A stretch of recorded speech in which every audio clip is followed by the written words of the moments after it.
কুকুরের মুখ থেকে বাঘের মুখে পড়েছি।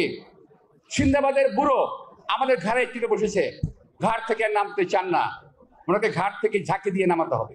আমরা ব্যর্থ প্রশাসন, ব্যর্থ সরকারের পদত্যাগ দাবি করছি। আমরা পুরো ঢাকা শহর অচল করে দেব, আমরা বাংলাদেশকে অচল করে দেব। বিসমিল্লাহির রহমানির রহিম। এখন দেশে প্রতিদিন এত সব হুটহাট আন্দোলন সংগ্রাম, হুমকি দামকি, রাস্তা অবরোধ, জনদুর্ভোগ, গ্যাঞ্জাম যা চলছে, মনে হচ্ছে কখন বা দেশে সেনা শাসন জারি হয়ে যায়। দেখেন, আজ রাতে ডক্টর ইউনূস 3 বাহিনী প্রধান সহ নিরাপত্তা উপদেষ্টা সহকারীদের নিয়ে জরুরি আলোচনায় বসেছেন। দেশে যে এই বাহিনী প্রধানরা আছে, এরা কিন্তু ওই ফ্যাসিস্ট আওয়ামী লীগের পছন্দের লোক, তাদেরই নিয়োগকৃত লোক। মানে এত সব আন্দোলনে ডক্টর ইউনূস বুঝেই উঠতে পারছেন না কিভাবে অসংখ্য সংস্কার রিফরমেশন এদেশে সম্ভব। তিনি তো আর রাজনীতিবিদ নন, তিনি একজন ভালো মানুষ, ভদ্র মানুষ, একজন দেশপ্রেমিক নাগরিক, আন্তর্জাতিকভাবে সর্বজন স্বীকৃত একজন সমাদৃত ব্যক্তিত্ব, একজন লোভ লালসা মুক্ত, একজন দয়ালু দাতা মানুষ। 2024-এর 5ই আগস্টের পর তাকে অনেক অনুরোধ করে করে ক্ষমতায় বসানো হয়েছে। জনগণের অনুরোধে তিনি ক্ষমতা নিয়েছেন। তার জায়গায় যদি অন্য কাউকে বসানো হতো ওই সময়, দেশের যে বিশৃঙ্খল অবস্থা ছিল, আমি দৃঢ়ভাবে বলতে পারি সর্বোচ্চ 2 মাসের মধ্যে সেই সরকার পটল তুলত। মানে দেশে সেনা শাসন জারি হতে বাধ্য ছিল। এই সেনাবাহিনীর কারো কি সাহস আছে এই ডক্টর ইউনূসকে সরিয়ে সে ক্ষমতা নিতে পারে? অসম্ভব। যদি কেউ করেও এরকম বিশৃঙ্খল কাজ, সে টিকতে পারবে না। কারণ ডক্টর ইউনূস কীরকম ব্যক্তিত্ব, এরা শুধু সেনাবাহিনী না, বিশ্ববাসী জানে। সুতরাং এই মুহূর্তে দেশে ডক্টর ইউনূসের কোনো বিকল্প নেই, এটা দিনের আলোর মতো পরিষ্কার। আচ্ছা বলেন তো, ফ্যাসিস্ট আওয়ামী লীগ দেশ থেকে কয়জন পালিয়েছে? মানে কয়জন ওই ভারতে আশ্রয় নিয়েছে? হাতে গোনা কয়েকজন। আর এই ভারত এই ফ্যাসিস্ট আওয়ামী লীগকে কেন আশ্রয় দিয়েছে? আপনারা জানেন, এই ভারতের লোকজন বাসায় মেহমান আসলে অর্ধেক ডিম খেতে দেয়, খেতে দিয়ে বলে যে সবটুকু কিন্তু খাবেন ভাইজান। আবার মেহমান আসলে বলে যে আপনি তো বাসায় অনেক কাজকর্ম রেখে আসছেন, ব্যস্ত মানুষ, আজ তো থাকবেন না জানি, এরপরে যখন আসবেন সময় নিয়ে আসবেন ভাই, একটু থেকে যাবেন কাইন্ডলি। মানে এরকম এরা স্বার্থ ছাড়া এক চুলও নড়ে না। তারাই ফ্যাসিস্ট আওয়ামী লীগকে আশ্রয় প্রশ্রয় দিয়েছেন। নিশ্চয়ই বুঝতে হবে এর মধ্যে ভয়ঙ্কর কোনো পরিকল্পনা ওরা এঁটে রেখেছেন। ওদের অপপ্রচারগুলো একটু লক্ষ্য করেন। এই ভারতের একটাই মিশন, বাংলাদেশে সেনা শাসন। এই বাংলাদেশে যদি সেনা শাসন আনা যায়, তাহলে কি হবে?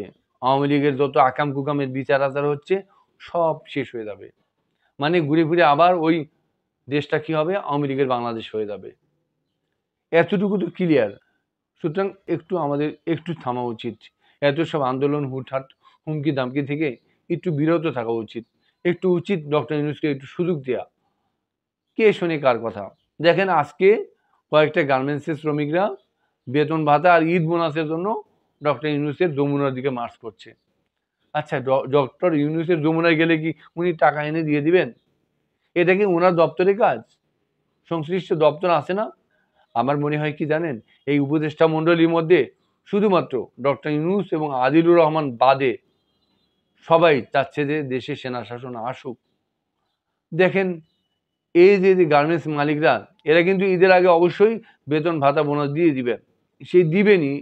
একটু যদি তৎপর হতেন, ঈদের যদি 10 দিন আগে দিতেন, বিষয়টা ভালো হতো না? এটা যদিও গার্মেন্টসের নিজস্ব ম্যানেজমেন্টের ব্যাপার, যারা আগে বেতন দিলে হয়তো শ্রমিকরা কাজ নাও করতে পারেন, বা কি করবেন সেটা তাদের ম্যানেজমেন্টের বিষয়, এই বিষয়ে আমি কথা বলছি না। কিন্তু আমি মনে করি যে অন্তত ঈদের 7 দিন বা 10 দিন আগে এই বেতন বোনাসটা দিয়ে দেওয়া উচিত।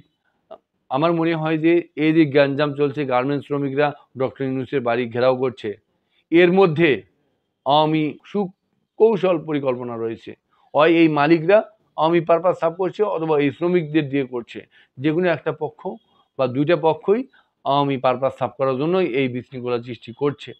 আচ্ছা, গার্মেন্টস শ্রমিকরা না হয় একটু কম শিক্ষিত, মানলাম। ঢাকা বিশ্ববিদ্যালয়ের ছাত্রদল নেতারা, তারা তো আর গার্মেন্টস শ্রমিকদের মতো না। ছাত্রদল নেতা সৌম্য সেদিন 2-3 জন মিলে একটা হুন্ডাই করে সোহরাওয়ার্দী উদ্যানের সামনে দিয়ে যাচ্ছিল। কোনো একজন ওখানে দাঁড়ানো তাদের সাথে হয়তো লেগেছিল, যে কোনোভাবে হোক কথা কাটাকাটি শুরু হয়েছিল। এক পর্যায়ে এই হত্যাকাণ্ডের মতো অনাকাঙ্ক্ষিত ঘটনা ঘটেছে। এই বিষয়ে শক্ত পদক্ষেপ নেওয়া হয়েছে, মানে সোহরাওয়ার্দী উদ্যানকে গাঁজাখোরদের থেকে মুক্ত করার চেষ্টা চলছে। কিন্তু না, তারা মানবেন না। তারা কি করছেন, তারা কি শোনেন এই যে। সাম্য হত্যার দ্রুত বিচার না হলে যমুনা ঘেরাওয়ের ডাক দেন ছাত্রদল নেতারা। আমরা ব্যর্থ প্রশাসন, ব্যর্থ সরকারের পদত্যাগ দাবি করছি। আগামীতে যদি কোনো অশান্তিপূর্ণ কোনো কর্মসূচি পালন করতে হয়, তার জন্য এই ইন্টারিম সরকার দায়ী থাকবে। আমরা পুরো ঢাকা শহর অচল করে দেব, আমরা বাংলাদেশকে অচল করে দেব। এখানে কি দেশ অচলের হুমকি দেওয়া যায়? আর এই বিষয়ে কি ডক্টর ইউনূসের পদত্যাগ দাবি করা যায়? মানে ব্যাপার হুমকি দামকির একটা ব্যাপার। এদিকে বিএনপি নেতারা শুধু নির্বাচন করে জেকের করে যাচ্ছেন। নির্বাচন হওয়ার পর দেশ চালাতে পারবেন? কেন অযথা হুমকি দামকি দিচ্ছেন? দেখেন, বলছে যে কুকুরের মুখ থেকে নাকি বাঘের মুখে পড়েছেন। কুকুরের মুখ থেকে বাঘের মুখে পড়েছি। সিন্দাবাদের বুড়ো আমাদের ঘাড়ে টিকে বসেছে, ঘাট থেকে আর নামতে চান না, ওনাকে ঘাট থেকে ঝাঁকি দিয়ে নামাতে হবে। তাহলে কি ডক্টর ইউনূসকে আপনার বাঘ মনে হয়, আওয়ামী লীগকে কুকুর মনে হয়? আপনারা কি ভুলে গেলেন ওই 28 অক্টোবর 2023 আপনারা কত লাখ সেদিন জড়ো হয়েছিলেন? আপনাদের তো সেদিন প্রোগ্রামের পারমিশন ছিল। কি হলো সেদিন? মানে সেটা ভুলে গেলেন।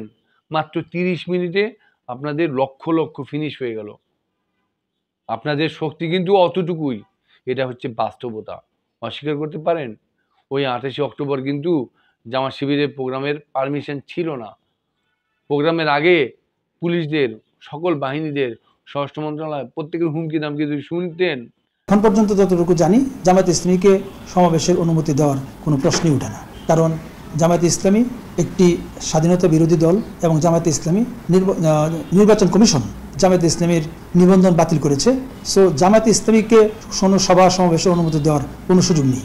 13 সালে 14 সালে এই ধরনের অপচেষ্টা করা হয়েছিল, সেটি কেবল ঢাকা নয় সারা বাংলাদেশ জুড়েই করা হয়েছিল এবং সেগুলো কিন্তু বাংলাদেশের জনগণ, বাংলাদেশের পুলিশ শক্ত হাতে প্রতিহত করেছে এবং তারা কিন্তু পরাজিত হয়েছে সন্ত্রাসীরা। আমরা আশা করি যে আগামীতে এই ধরনের যে কোনো অপচেষ্টার বিরুদ্ধে জনগণ এবং পুলিশ একসাথে প্রতিহত করতে সক্ষম। একথা শুনলে কিন্তু আপনাদের নেতাদেরই পেশাব পায়খানা এক হয়ে যেত। নেতারাই আসতো না আপনাদের প্রোগ্রামে, আপনাদের পারমিশন ছিল, এটা তো মানেন। এরপরে আপনার ডক্টর ইউনূসের মতো এত এক ভালো মানুষকে ক্ষমতায় পেয়ে কেন এত হুমকি দামকি দিচ্ছি না, আমার ব্রেনেই ধরে না। আর একটু বলি, দেখেন এই যে জগন্নাথ ভার্সিটি, যারা 16 বছর কোনো দাবি দেওয়া ছিল না, নীরব নিশ্চুপ ছিল, কোনো আবাসন সমস্যা ছিল না, কিচ্ছু ছিল না, শেখ হাসিনাকে ইচ্ছা মতো সুযোগ দিয়ে গেল, শান্তিতে দেশ শাসন করলো। আর এই হঠাৎ করে মনে হলো কাকরাইলের সবচেয়ে ব্যস্ত রাস্তাটা অবরোধ করে চিল্লান শুরু করে দিল। আবাসন সমস্যা, বাজেট চাই কি শুরু করলো। না, তারা কোনো সান্ত্বনাই মানবে না। সান্ত্বনা দিতে গেল, বোতল ছুঁড়ে মারলো।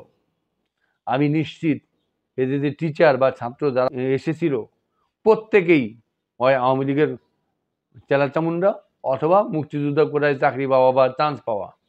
এরা মুক্তিযোদ্ধা কোটা বা আওয়ামী লীগের বাইরে একটা পোকাও না। এদের ভাষা, একজন টিচারের ভাষা শোনেন। আপনি তো নোবেল বিজয়ী নাকি শান্তিতে? তো নোবেল বিজয়ী হলে অন্ততপক্ষে আপনি আপনার অভিভাবকের জায়গা থেকে